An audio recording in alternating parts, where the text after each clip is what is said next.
제가 요한복음 4장 1절에서부터 26절까지 정했는데요. 조금 말씀이 길어서 4장 19절에서부터 26절까지 볼 수 있도록 그렇게 하겠습니다. 여자가 이르되 주여 내가 보니 선지자로소이다.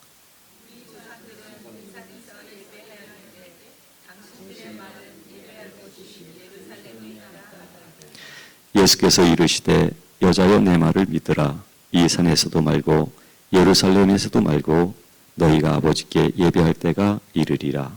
너희는 알지 못하는 것을 예배하고 우리는 아는 것을 예배하니 이는 구원이 유대인에게서 나느니라. 아버지께 참되게 예배하는 자들은 영과 진리로 예배할 때가 오나니 곧 이때라. 아버지께서는 자기에게 이렇게 예배하는 자들을 찾으시느니라. 하나님은 영이시니 예배하는 자가 영과 진리로 예배할지니라.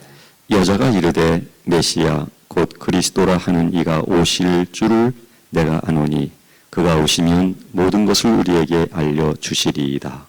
예수께서 이르시되 내게 말하는 내가 그라 하시니라. 아멘. 감사합니다. 인생의 길이라는 주제로 가급적 많은 시간이 걸리지 않도록 아주 최대한 짧게 말씀을 드리도록 그렇게 하겠습니다. 본문은 예수님과 그리고 사마리아 여인에 대한 주고받는 이야기가 기록이 되어 있습니다. 사마리아 이 여인은 5명의 남편이 있었지만 또 지금 살고 있는 또 한 분의 남편이 자신의 남편이 아니에요. 물을 길어야만 되는데 다른 분들은 해가 없을 때 선선할 때 물을 길어요. 그러나 이 여인만큼은 정오 시간에 햇볕이 내리쬐는 가장 더운 시간에 물을 길러 이 운물에 오게 된 거죠. 거기에는 사연이 있습니다. 사람들을 만나기가 싫은 겁니다. 사람들은 비아냥하고 사람들은 그에게 모멸감과 그리고 수치를 줄 뿐이었죠. 그래서 이 여인은 사람이 없는 시간대를 선택하게 된 것입니다. 이렇게 여러 해를 살았기 때문에 이제는 그런 비난과 수모에도 익숙할 만한데 이 여인에게는 그것이 끝없는 아픔이었던 것입니다. 그것은 자신이 자각하는 도덕적 또는 율법적 자각 때문에 더 그랬을는지도 모르는 것입니다. 사실 이 여인은 5명의 남편 그리고 지금 또 한 사람의 남편과 인생을 살았으니 이 여인의 인생이 어떻겠습니까? 이 여인의 인생의 길이 우리가 조금만 생각해도 어떠했는지를 충분히 생각할 수가 있는 것입니다. 문제는 우리 주 예수 그리스도께서 이 여인을 만나셨다는 것입니다. 예수님은 하나도 의미 없는 선택과 의미 없는 행동을 하신 적이 없습니다.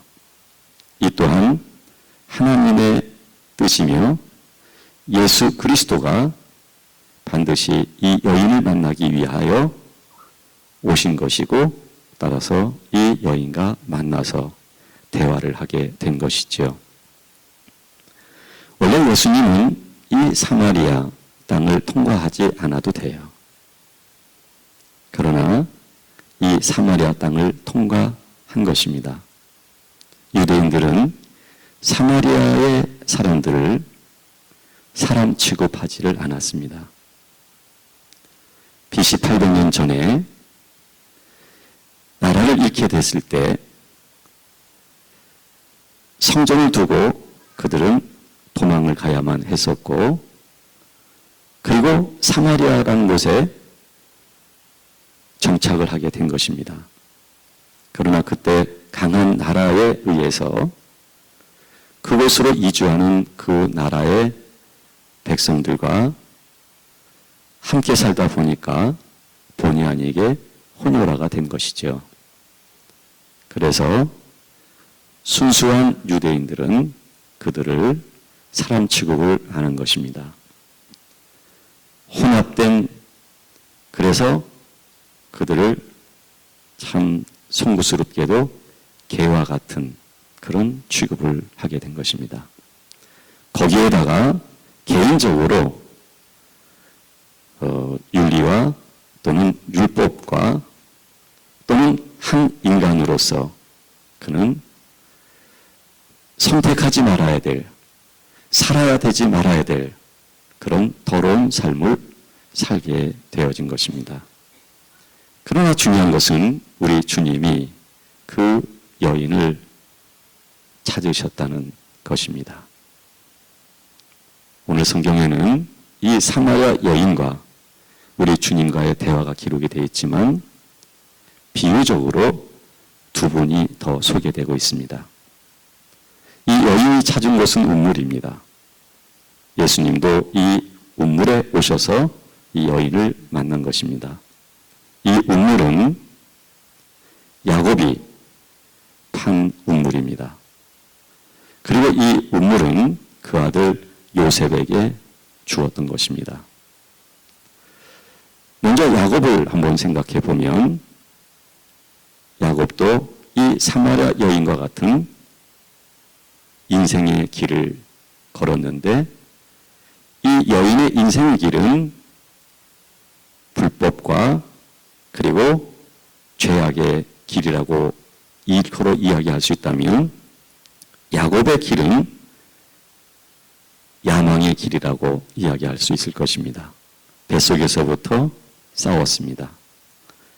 그리고 형 에서의 장자권을 뺏었습니다. 그리고 그 가족과 함께 살 수 없어서 길을 떠나야만 했던 것입니다. 이유는 하나입니다. 성공입니다. 야망입니다. 자신의 어떤 목적을 이루기 위한 그런 야곱의 선택이었던 것입니다. 외삼촌 집에서 그는 심한 노동을 해야만 했고 외삼촌에게 여러 번 속기도 했으며 따라서 야곱의 인생은 녹록하지를 않았습니다. 그러나 결과적으로 야곱은 홀로 떠났지만 많은 예쁜 아내와 그리고 자녀를 얻게 되었고 많은 재산을 얻게 되었습니다. 그래서 야곱은 자신의 기대대로 모든 것을 얻었습니다. 문제는 야곱의 마음입니다. 하나도 행복하지 않았습니다. 이 안에 공허함만 있었습니다. 야망과 성공을 쫓아서 얻게 되면 행복할 거라고 생각했는데 행복하지를 않았던 것입니다. 그래서 야곱은 상수리 나무 밑에 자신의 아내들이 섬기는 이방 신의 모든 물건을 비롯하여서 그것에 묻고 하나님과 최초에 약속했던 베델로 올라가게 되는 것입니다. 이것은 과거와의 단절을 의미하는 것입니다. 여러분들이 기억하실 것입니다. 요셉이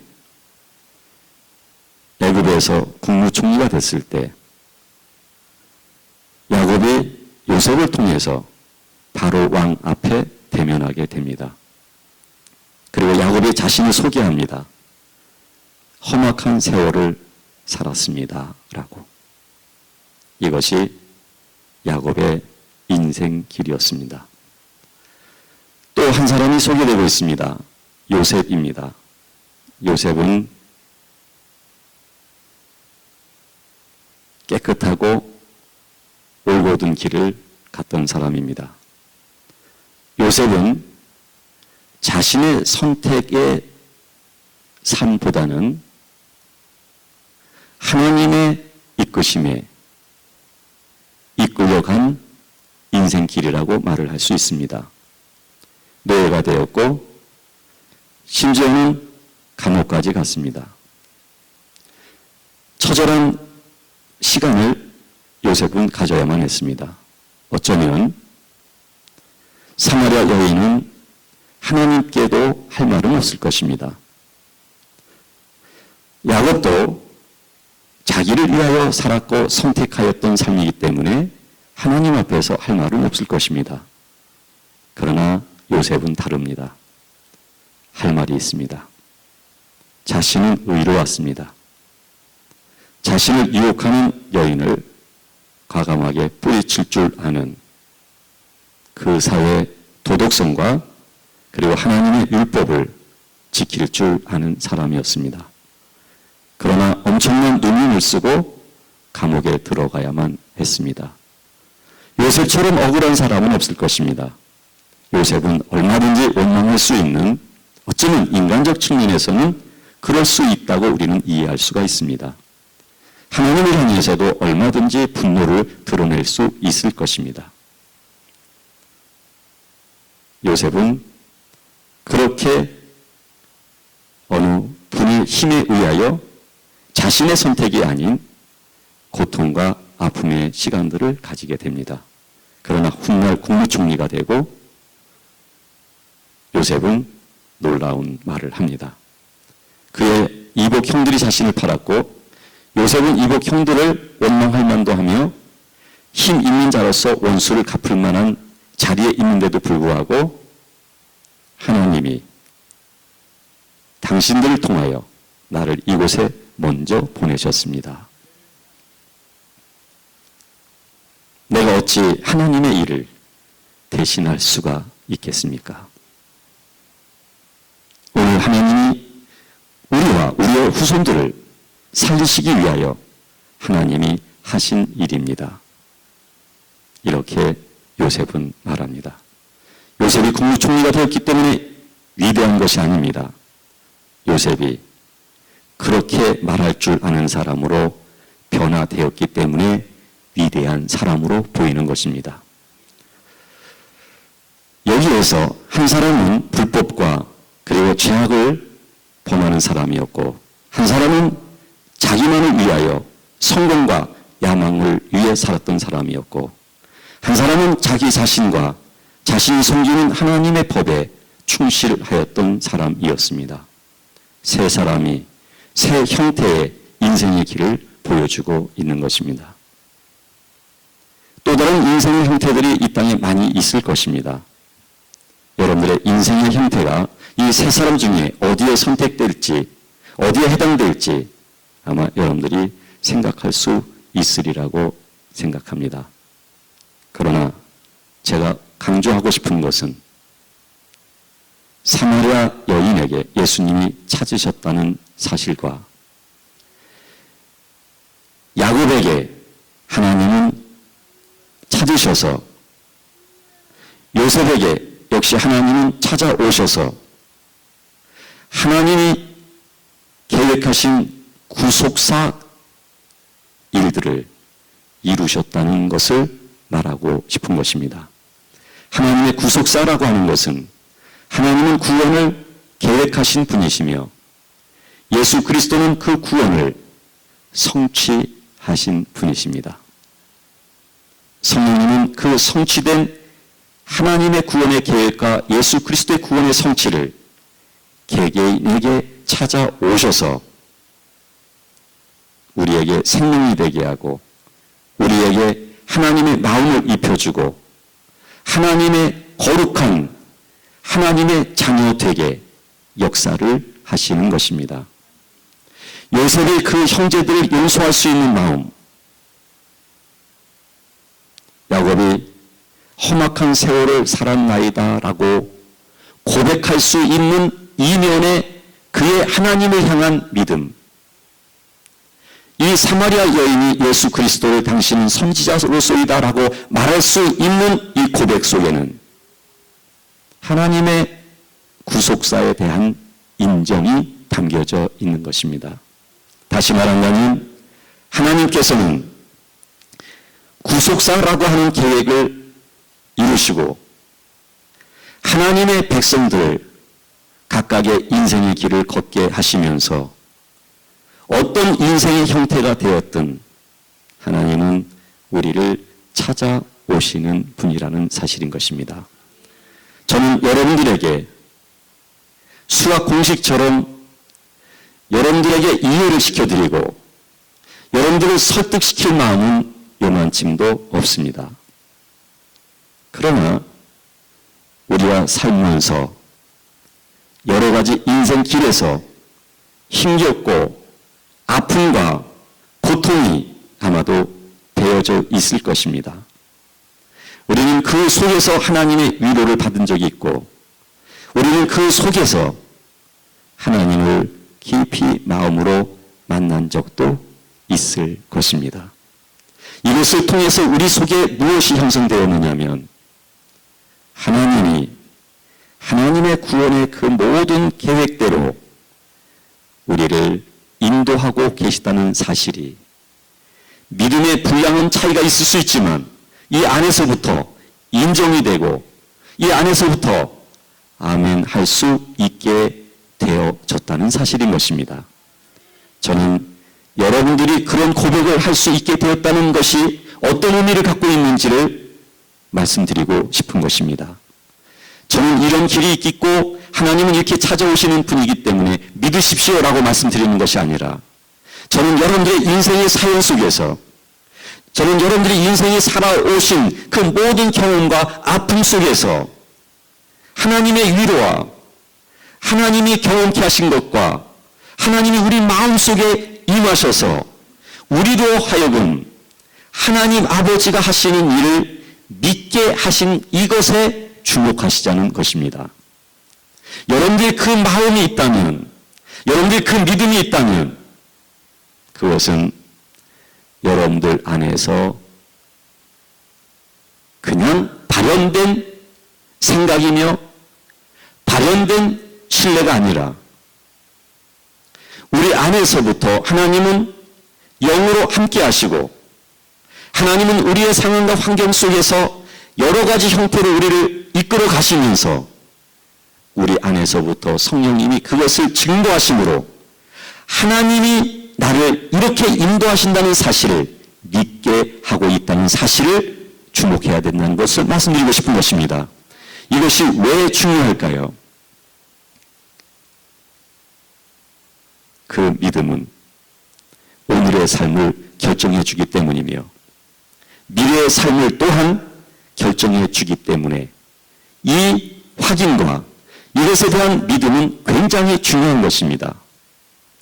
이 믿음이 있느냐 없느냐에 따라서 우리의 삶은 달라지게 될 것입니다.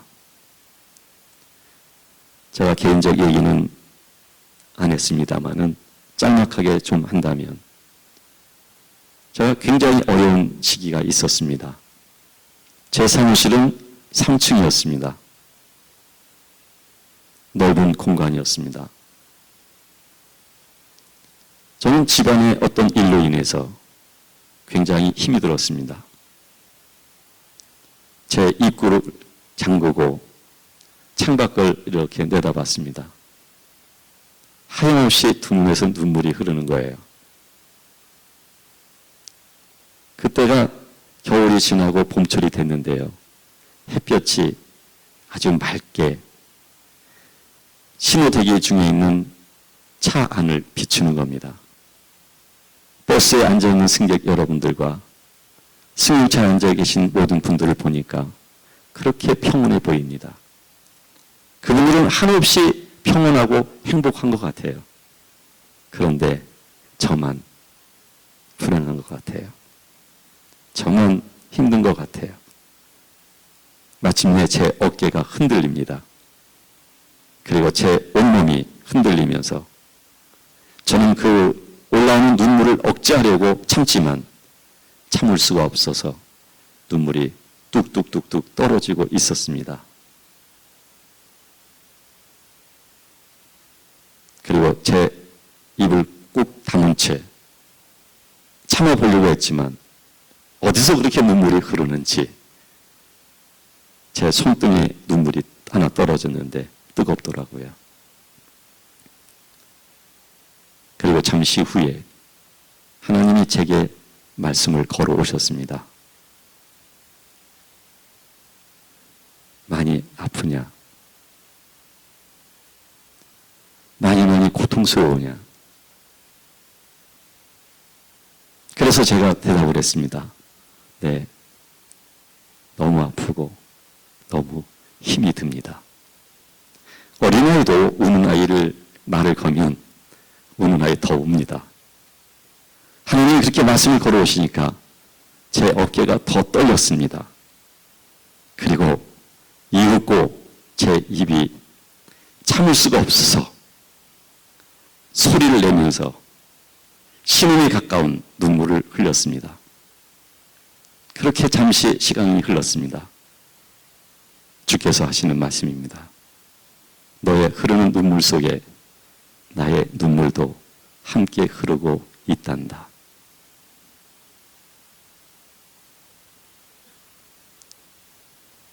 그때 제가 하나님께 고백을 했습니다. 하나님, 하나님의 뜻이 하늘에서 이루어졌듯이 이 땅에 이루어지기를 원합니다. 저의 눈물은 똑같은 뜨거운 눈물이었지만 전자의 눈물은 아픔과 고통의 눈물이었고 후자의 눈물은 주님의 마음과 사랑과 위로로 가득 찬 눈물이었습니다. 그리고 저는 하나님께 저 자신을 더 맡길 수 있게 되었으며 하나님이 하시는 일에 대하여 오해하지 않고 인정하고 받아들이겠습니다라는 고백을 하였습니다. 우리의 인생길에서 가장 중요한 것이 있다면 얼마나 아프고 얼마나 고통스럽고 그것을 어떻게 벗어나고 행복하느냐가 아닙니다. 우리의 인생길에서 찾아오셔서 우리를 다루시고 때로는 거칠게 거친 연장을 사용하시면서까지 우리를 인도하시며 우리 안에 주님이 오셔서 우리를 얻고 싶어 하시는 그 하나님을 내가 이 안에서부터 인정하고 고백하며 신뢰할 수 있느냐가 중요한 것입니다. 우리의 인생길에서 이것을 잃는다면 모든 것을 잃은 것입니다. 가장 좋은 것을 내가 지금 갖고 있다 할지라도 그 좋은 것은 의미가 없습니다. 저도 좋은 것, 웬만한 좋은 것은 다 가져본 것 같습니다. 그것에 따라서 1년, 심지어는 하루, 길면 3년, 그 정도 행복의 유효기간이 안 됩니다. 그렇게 유효한 행복의 유효기간만 있을 뿐입니다. 우리들에게 있어서 가장 중요한 것은 하나님이 하시는 일을 아는 것입니다. 요한복음에 보게 되면 빛으로 주님이 찾아오신 내용이 1장부터 기록됩니다. 2장에서는 가나안 그 잔치자리에 우리 주님이 찾아오신 기록이 되어 있습니다. 3장에서는 니고데모가 찾아왔지만 사실상 니고데모를 만나주신 분은 우리 주님이십니다. 따라서 우리 주님이 니고데모를 찾으신 것입니다.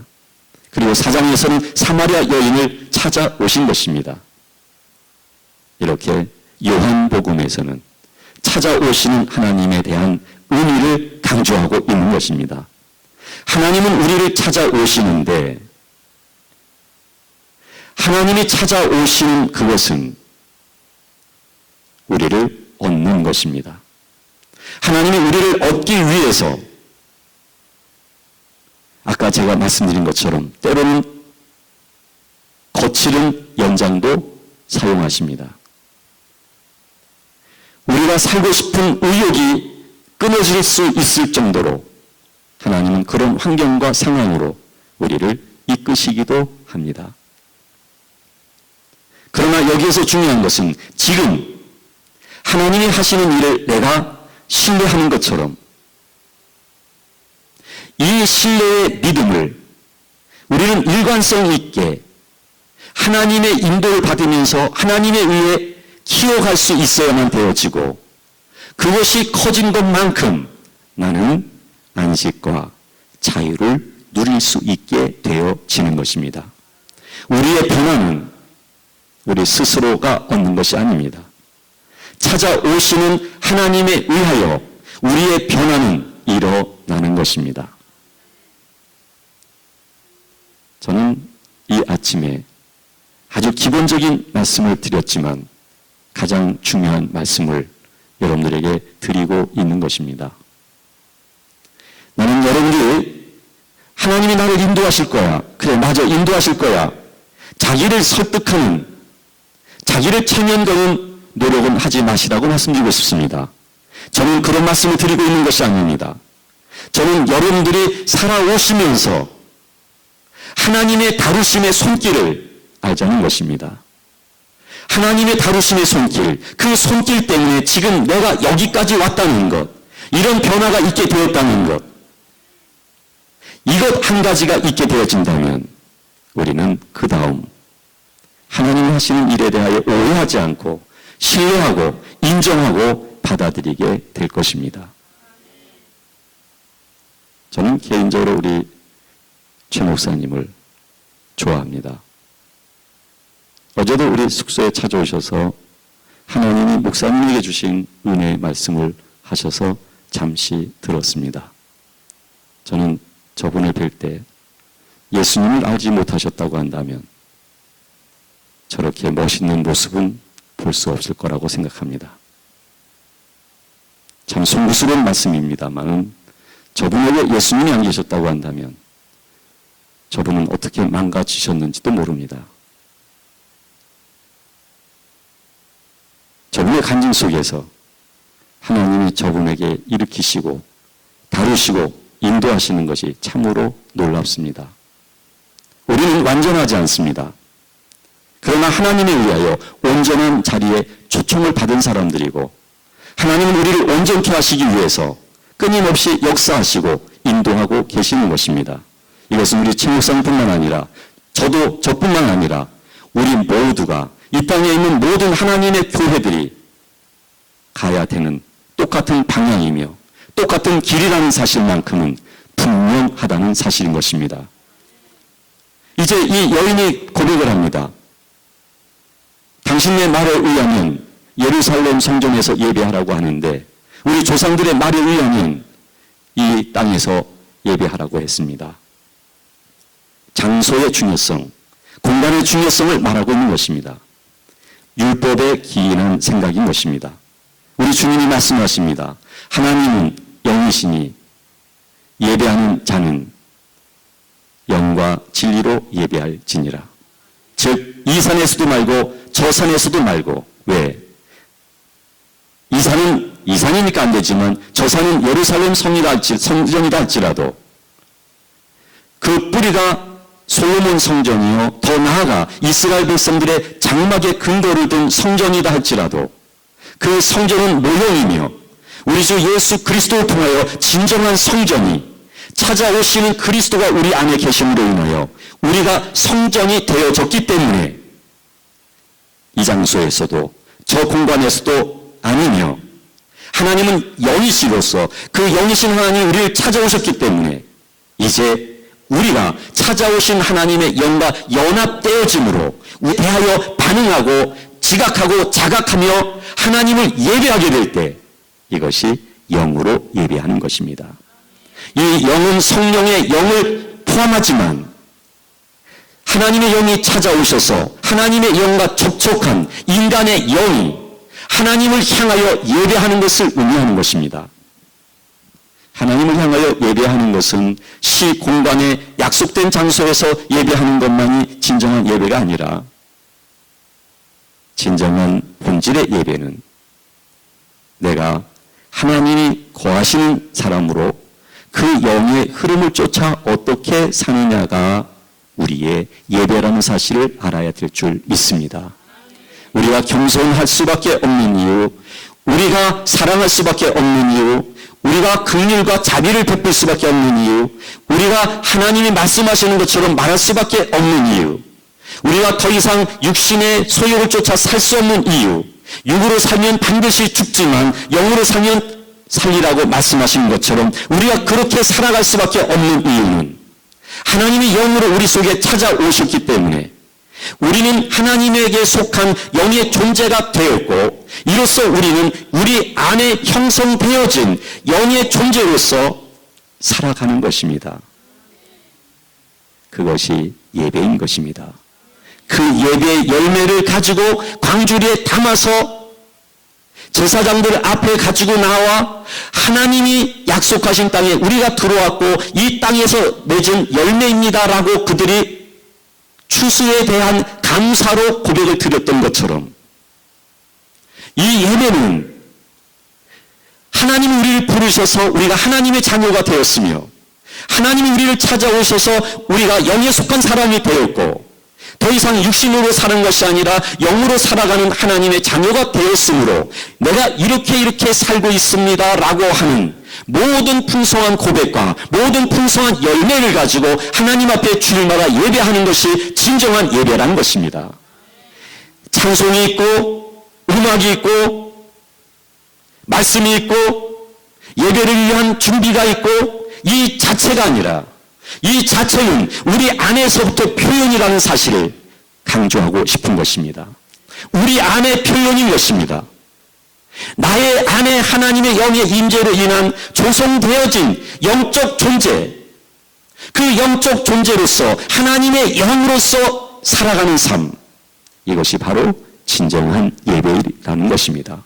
하나님이 우리를 찾아오시는 이유는 이것 때문인 것입니다. 제 말을 기이하게 생각하지 마십시오. 이것은 조금만 하나님의 인도가 삶 속에서 무엇인지 경험되고 자기 삶의 절망과 아픔을 겪으면서 안에서부터 하나님을 만나게 될 때 이 말이 어떤 말인지 그 사람들은 아멘할 수 있는 말일 것입니다. 하나님은 그렇게 우리를 찾아오시고 그렇게 우리를 인도하시는 것입니다. 우리의 성품의 변화라고 하는 것은 그렇게 일어나는 것입니다. 우리가 겸손하려고 해서 겸손해지는 게 아닙니다. 주변에서 거칠은 모습이 있으면 기다리십시오. 하나님도 당신을 기다립니다. 내가 괜찮아서가 아닙니다. 하나님이 우리의 하는 짓을 생각한다면 역정 정도가 아닙니다. 우리는 하나님의 거룩 앞에 죽어야만 될 존재인 것입니다. 하나님이 나를 기다리시면서 하나님이 나를 끊임없이 찾아오시면서 나의 수준에 맞게 나를 처리시키시고 나를 새 사람 되게 하시면서 영적 존재가 되게 하시는 분이 하나님이신데 나와 함께하는 저 사람도 역시 그렇게 하나님과 관계 속에서 인도를 받고 있기에 나는 그 사람에 대하여 판단하는 것이 아니라 기다릴 뿐입니다. 함께 영의 유익을 위하여 함께 손을 잡고 하나님을 향하여 나아가는 것뿐인 것입니다. 이것이 바로 하나님이 우리를 찾아오시는 진정한 의미라는 것입니다. 이것이 바로 우리가 살아가는 인생길에 어떤 형태의 삶을 우리가 살고 있다 할지라도 이 형태 속에서 하나님이 찾아오셔서 우리를 변화시키시는 목적이 여기에 담겨져 있는 것입니다. 우리의 인생의 길, 목적은 그 이상도 그 이하도 없습니다. 할렐루야. 하나님의 역사는 저와 여러분들에게 계속될 것입니다. 계속해서 더 깊이 하나님은 우리들을 찾아오실 것입니다. 그것이 내가 아픔을 통하여 찾아오시든 아니면 내가 평온 중에서도 메마름 속에서도 상한 심령이 되어 하나님이 찾아오시든 하나님은 여러 형태로 우리를 찾아오실 것입니다. 예수 그리스도의 장성한 믿음의 분량에 이르기까지 예수님은 이 일을 계속해서 진행하실 것입니다.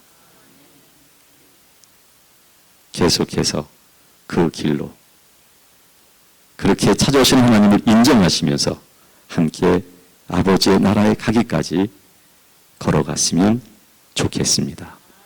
기도하겠습니다.